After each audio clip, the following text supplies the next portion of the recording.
This is how an Elwich sounds.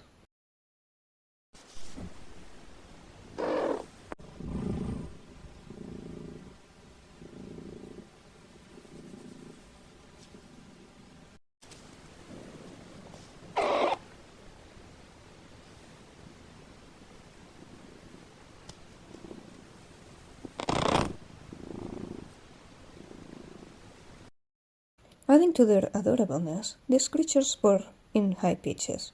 They will mostly use this sound to beg for their lives. Another common sound one can hear is their call to swarm.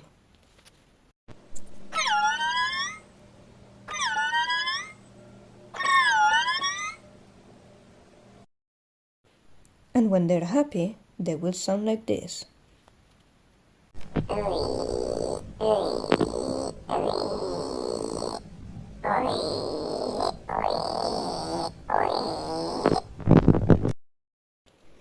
Since they sleep for most of the day, just to cause havoc at night, hearing them will only be possible if one goes deep into the caves, where they are more active.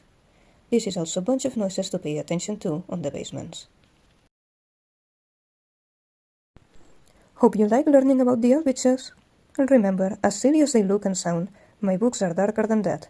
These creatures are specifically to throw off the sense of danger.